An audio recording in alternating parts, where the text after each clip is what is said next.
Hai semuanya, gimana kabar kalian? Semoga selalu dalam keadaan baik. Jadi welcome back di Andre Creston Channel dan ini adalah segmen Analisa Pagi, segmen di mana kita akan mengulas untuk update news dan juga pergerakan dari market, khususnya market dari Bitcoin. Hari ini kita berada di tanggal 8 Agustus 2024, hari Kamis, teman-teman. Kita akan mulai pembahasannya seperti biasa dari kalender ekonomi. Di perdagangan hari ini, kita akan dapat beberapa rilis data. Salah satunya adalah Initial Jobless Claim, data tentang pengangguran Amerika Serikat. Kalau kita melihat dari kondisi kemarin, data penganggurannya mengalami kenaikan. Ya, pertumbuhan perekonomian justru malah dalam posisi yang stagnan. Ini meningkatkan potensi terjadinya resesi pada negara Amerika Serikat. Dan kalau kita melihat dari forecast di perdagangan hari ini, diprediksi jobless claim ini bakalan mengalami penurunan. Artinya klaim tentang pengangguran itu diprediksi akan turun, yang berarti adalah beda dengan data kemarin ya, data sebelumnya yang menunjukkan pengangguran itu mengalami peningkatan. Saat ini atau hari ini kemungkinan rilis datanya akan berbeda, di mana pengangguran kemungkinan akan lebih sedikit daripada data yang kemarin.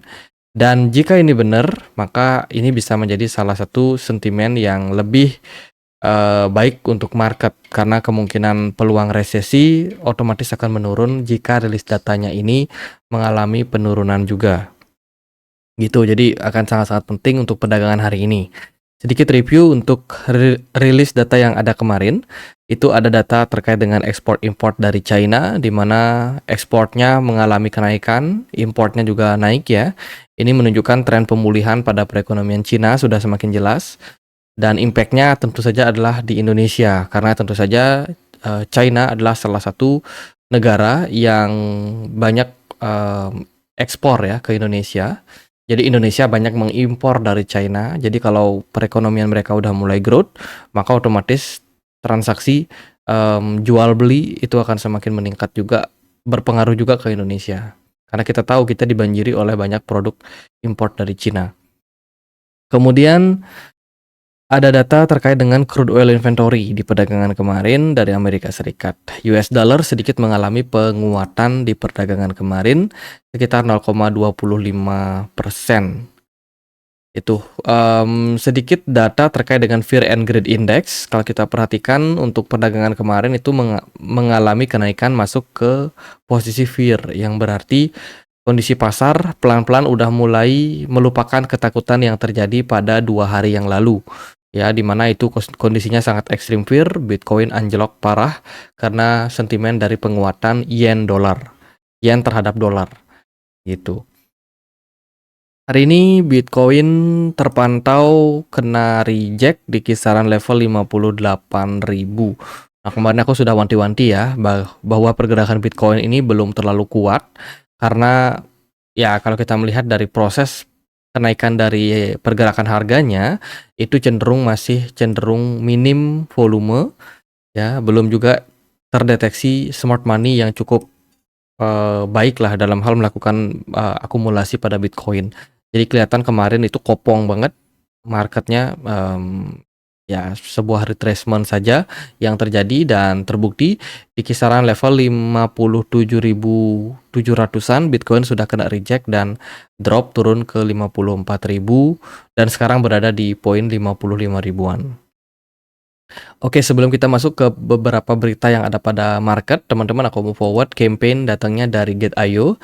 Jadi Gate.io akan memperkenalkan Max token baru ya, atau Matrix. I-nya diganti pakai huruf angka 1, teman-teman. Jadi startup ini saat ini lagi dalam proses merilis ya, dia akan dirilis di Gate.io. Periode untuk mengikuti kampanyenya adalah dari 6 Agustus sampai 13 Agustus. Jadi akan ada sekitar hadiah per jam ya, sekitar 119 max yang akan dibagikan. Syaratnya adalah teman-teman wajib untuk mengunci atau melakukan staking di platform Gate.io, teman-teman. Dan juga teman-teman yang mungkin punya token GT token itu juga berpeluang untuk mendapatkan rewardnya. Ini untuk detailnya saat ini sedang berlangsung. teman-teman yang pengen untuk mendapatkan pool lebih banyak dari staking max sudah bisa dipersilakan ya. Caranya gimana? Teman-teman bisa staking GT yang kalian punya. Minimum di sini 2 ya. Untuk teman-teman bisa mengikuti campaign ini. Kalau teman-teman punya token max, teman-teman juga bisa melakukan pembelian sebelumnya dan kemudian teman-teman bisa staking untuk token ini. Gitu. Nanti hadiah rewardnya itu cukup besar untuk campaign yang diadakan hanya sebentar ini, teman-teman. Selain itu juga ada banyak sekali pilihan-pilihan startup yang dimiliki oleh Get.io, karena kalau kita lihat dari campaign-nya itu ada cukup banyak ya token-token yang saat ini sudah dalam posisi di forward. Ada ini Cat with Head, terus juga ada Black Lord, dan juga ada token-token lain yang juga masuk ke dalam startup penambangan mining mereka. Dan yang saat ini sedang berlangsung itu adalah max. Periodenya cuma 7 hari. Jadi buat yang sudah punya GT token atau yang sudah punya max, token max, teman-teman bisa ikuti pool staking tersebut. Kemudian juga ada banyak sekali project-project dari Get.io ya, dari startup Get.io yang bisa teman-teman klaim secara gratis jika teman-teman sudah punya aset senilai $10 di Get.io. Dan juga kalau teman-teman salah satu pemilik dari GT holder, teman-teman juga bisa mengikuti campaign ini dengan klaim hadiah tokennya secara gratis. Cara klaimnya juga gampang, tinggal teman-teman klik klaim aja, kemudian tahan GT and claim gratis. Nah, di sini karena aku sudah punya GT token, jadi aku sudah bisa klaim secara gratis token dari Neurochain. Dan masih akan ada banyak sekali token-token baru yang bisa teman-teman klaim jika teman-teman sudah punya aset di Get.io minimal $10 dan juga sudah menyelesaikan KYC. Gitu. Jadi buat informasi detailnya bisa langsung cek link yang ada di description box. Itu ya. Sedikit data, kemarin ada sebuah peningkatan dari Ethereum Spot ETF Hong Kong. Kemarin ada sedikit inflow sekitar 2 juta dari AMC dan juga Harvest, 2 manajer investasi yang ada di Hong Kong. Sementara dari data yang lain, kalau kita lihat dari BTC Spot, ya BTC Spot ETF yang diperdagangkan di Amerika Serikat untuk perdagangan kemarin itu beberapa mengalami kondisi outflow seperti datangnya dari Grayscale, Fidelity, kemudian juga ada ARK Invest. Ini sama-sama mengalami arus keluar, namun arus keluar yang terjadi itu nggak terlalu banyak. 3 hari sudah Bitcoin mendapatkan tekanan jual ya dari hedge fund. Kemudian kalau kita lihat dari kondisi pasar Ethereum, saat ini Ethereum lagi dibayang-bayangi sebuah spekulasi. Kenapa? Karena BlackRock baru saja mengajukan ya untuk Nasdaq bisa mendapatkan atau bisa melisting option berupa Ethereum ETF, spot Ethereum ETF. Ini saat ini sedang dipertimbangkan teman-teman oleh CFTC, Bapepti-nya Amerika Serikat, supaya nanti dia bisa mendapatkan regulasi untuk masuk dan juga listing di perdagangan option Nasdaq. Itu jadi ya ini sedang ditinjau apakah nanti akan mendapatkan approval atau tidak. Kabarnya sih deadline-nya itu di tanggal 9 Agustus besok. Jadi paling lambat kita tanggal 10 Agustus harusnya sudah dapat kabar apakah ini bakalan di-approve atau tidak terkait dengan option spot Ethereum ETF. Oke, berita yang lain datang dari XRP. Dikabarkan SEC telah menutup meeting dengan Ripple pada tanggal 8 Agustus kemarin. Ya, jadi berita terbaru datang dari Ripple, kasusnya sudah ditutup dan Ripple dinyatakan bukan sekuritas oleh SEC. Perhatian kemarin tertuju pada penutupan SEC dengan Ripple, ya kasus SEC dengan Ripple, dengan spekulasi yang berkembang mengenai potensi penyelesaian kasus. Meskipun sebelumnya SEC membatalkan pertemuan tertutup dengan Ripple seperti yang dilaporkan, namun ternyata di perdagangan kemarin mereka kembali melakukan pertemuan tertutup dan akhirnya memunculkan beberapa kesimpulan atau beberapa keputusan akhir di mana kasus dari Ripple ini ditutup oleh SEC, dan tentu saja ini akan berimpact kepada kenaikan harga dari XRP yang memang sudah mengalami kenaikan. Tuh, jadi kemarin beritanya ibaratnya bagus lah. Untuk Ripple, ya Ripple masih harus dikenai denda teman-teman terkait dengan kasus tersebut. Namun apapun itu, ya pembayaran denda yang dibayarkan ini bakalan bisa menyelesaikan kasus dari Ripple. Dan ya ini bisa menjadi sentimen yang bagus karena kedepannya harusnya tidak akan ada sentimen lagi terkait dengan Ripple dengan SEC gitu.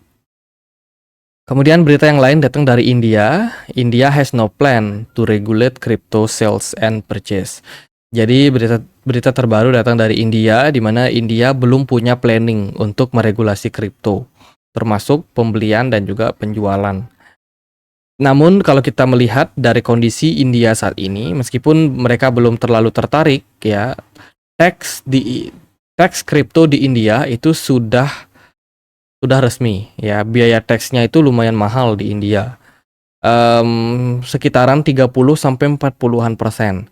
Jadi mahal banget teman-teman tax di India terkait dengan kripto. Ya meskipun mereka tidak meregulasinya. Jadi lumayan lah dapat pemasukan dari Indianya sendiri ya, untuk pemerintahan India. Kemudian berita datang dari Elon Musk yang dikabarkan bakalan siap melakukan interview di platform X Twitter dengan Donald Trump. Oke, ini kita nggak tahu, ini merupakan sebuah bagian dari kampanye dari Donald Trump, dan kita tahu Elon Musk mendukung Donald Trump dalam pemilu kali ini. Jadi bakalan sangat-sangat menarik untuk kita melihat apakah mereka akan membicarakan tentang kolaborasi antara pemerintah dengan Tesla, atau mungkin dengan SpaceX, atau mungkin berhubungan sama Bitcoin. Ya, who knows teman-teman, karena dua aktor ini atau dua tokoh ini cukup familiar dengan Bitcoin. Berita yang lain datang dari Grayscale. Grayscale dikabarkan bakalan melaunching sebuah produk crypto investment terbaru. Ini berhubungan sama Sui dan juga Tau atau Bitensor. Jadi baru saja Grayscale dikabarkan akan meluncurkan dua produk terbaru mereka yang bernama Grayscale Bitensor Trust dan juga Grayscale Sui Trust pada pertemuan di hari Rabu kemarin. Jadi ini merupakan salah satu produk dari dari Grayscale, dan sebelumnya mereka sudah mencoba juga untuk meluncurkan produk bernama Near and Stack, Stack ya, di mana produk tersebut juga merupakan sebuah produk diversifikasi. Jadi Grayscale ini terkenal sangat-sangat banyak meluncurkan produk terhadap beberapa aset kripto. Sebelumnya bahkan sudah pernah membuat sebuah reksadana gitu, yang dimana diisinya adalah Solana, Litecoin, Stellar, dan juga Zcash. Ada juga Chainlink di dalamnya. Jadi dalam satu produk dikumpulkan menjadi sebuah reksadana. Itu menarik. Apakah ini bakal menjadi sentimen yang bagus untuk Tau dan juga Sui? Ya, kalau kita lihat dari harga, Tau turun sekitar 2,3%, sementara Sui itu mengalami kenaikan sampai 3,6% di perdagangan kemarin. Lalu ada berita datang dari si Ethena ya. Sekitar 900 juta itu meluncur di dalam blockchain Solana. Jadi Ethena saat ini merupakan salah satu platform penyedia likuiditas, di mana Ethena ini menyediakan USDE, sebuah stablecoin yang 50-50, 1:1 dengan dolar ya. Dan mereka saat ini mencoba atau terus growing, teman-teman, mencoba untuk tetap growth ya, mereka punya aset. Dan ya kalau kita melihat sih dari berita ini, mereka sedang melakukan development di jaringan dari Solana, teman-teman. Sudah sekitar 900 juta US dollar yang running di jaringan Solana. Ethena ini jaringannya adalah Ethereum ya. Ethereum mereka ekspansi ke BNB Smart Chain dan juga ke Solana. Lalu berita terkait dengan Kamala Harris. Kamala Harris dikabarkan sudah memilih pasangannya. Tentu saja dari Partai Demokrat juga, teman-teman, dan ya Tim Walz. Ini sekarang running menjadi calon dari wakil presiden dari Kamala Harris, calon wakil presidennya Kamala Harris.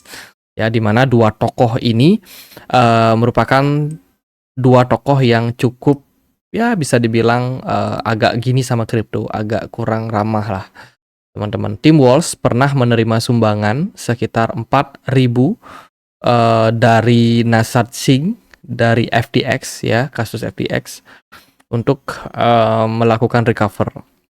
Jadi Tim Walz ini saat ini sedang menjabat sebagai DPR-nya Amerika Serikat dari Partai Demokrat. Itu. Jadi ya kita akan lihat seperti apa kasus tersebut, apakah Kamala Harris dan juga Tim Walz ini bisa menjadi petarung kuat untuk Donald Trump. Ya itu aja sih beberapa berita yang ada pada pasar. Bitcoin di perdagangan kemarin mulai ada sedikit recover. Dan ya kita akan coba untuk lihat gimana sih prospek dari Bitcoin untuk hari ini.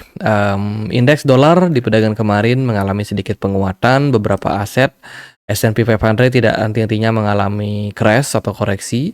BTC juga masih agak-agak gimana gitu teman-teman, belum terlalu ideal sebenarnya untuk pasar. BTC dominance di perdagangan kemarin juga masih menunjukkan indikasi penguatan harga. XRP kemarin agak sedikit lawan arus ya, setelah berita positif muncul XRP naik 23% di perdagangan kemarin. Solana juga masih dalam proses recover yang cukup baik. Celestia di perdagangan kemarin sempat naik, namun hari ini dia drop sekitar 9%, menunjukkan memang market ini belum kuat. Secara pergerakan harga itu masih belum ditahan penuh oleh whales karena mungkin sentimen-sentimen dari pasar Bitcoin, dari pasar kripto masih belum terlalu positif juga untuk saat ini. Dan ya market masih latah terhadap selling pressure. Jadi buyersnya belum terlalu kuat untuk menahan. Dan saya sendiri masih mencari beberapa level-level support yang mungkin saja akan berpeluang menjadi salah satu destinasi yang dituju pada Bitcoin. Untuk saat ini, consider melihat pergerakan Bitcoin membentuk sebuah channel penurunan. Ini mungkin ada yang bilang bull flag atau mungkin ada yang bilang ini adalah descending channel, ya apapun lah itu. Intinya pergerakan Bitcoin di time frame daily belum menunjukkan indikasi pembalikan arah. Jadi belum ada indikasi pembalikan arah dengan level support kisaran 54 ribuan. Potensial Bitcoin masih saja bisa berpotensi turun di bawah level tersebut. Ya, mungkin ke 52 sampai 51 ribu. Di level tersebut ada level yang pernah menjadi area sandaran untuk Bitcoin, sehingga bisa kita consider sebagai level support. Jadi range antara 52.000, 51.000, 50.000 itu bisa dibilang menjadi next support untuk Bitcoin. Nextnya kalau dia berhasil untuk mempertahankan level tersebut, maka target naik sampai 59.000 atau 62 ribuan cukup terbuka untuk market. Kalau dari saya sih melihat rilis data yang akan kita dapetin di minggu-minggu ini nampaknya akan agak sedikit challenging untuk pasar. Ya, secara sentimen sebenarnya nggak terlalu gimana-gimana untuk market. Paling ada rilis data terkait dengan CPI dan PPI dari Amerika Serikat yang bakalan bisa menghantui pasar. Itu pun datanya akan ada di minggu depan. Jadi kalau untuk sekarang data-datanya biasa-biasa aja guys. Jadi mungkin kurang mensupport untuk kenaikan dari harga pada Bitcoin. Oke, secara jangka pendek, Bitcoin kelihatan mulai mencoba buat recover. Kita bisa consider secara jangka pendek pergerakan Bitcoin membentuk ABC corrective wave pattern. Jadi, ya, satu wave A, B, and then C. Maybe potensial balik lagi dalam korektif ya, dalam fase korektif. Dan ini merupakan sebuah indikasi pergerakan Bitcoin masih akan menarik untuk kita perhatikan. Namun, kalau kita melihat dari beberapa sentimen yang akan kita temukan di bulan depan, di bulan September ada sentimen terkait dengan pemangkasan suku bunga, bisa jadi merupakan salah satu momentum untuk pergerakan Bitcoin recover. Ya, jadi kalau di bulan Agustus ini saya agak kurang yakin dengan beberapa berita-berita yang bisa mendukung kenaikan. Ya mungkin kita masih akan dapat tekanan untuk bulan Agustus ini. Semoga sih nggak lama ya. Semoga akhir Agustus atau minggu ketiga, minggu keempat itu market udah mulai recover. Jadi ya bad lah untuk awal Agustus. Semoga good news untuk akhir Agustus. Jadi paling gitu aja deh buat pergerakan dari Bitcoin. Saat ini kita masih menunggu adanya whales yang tertarik dengan harga Bitcoin di level 55 ribuan ini. Kalau memang bagus, biasanya adalah ada indikasi dari technical analysis. Kalau saat ini sih saya menilai masih belum. Teman-teman kita masih lebih banyak membutuhkan sinyal positif. Gitu aja, semoga bisa bermanfaat. Bila mana ada pertanyaan lain, langsung tulis di kolom komentar channel YouTube ini. Akhir kata saya Andre, makasih.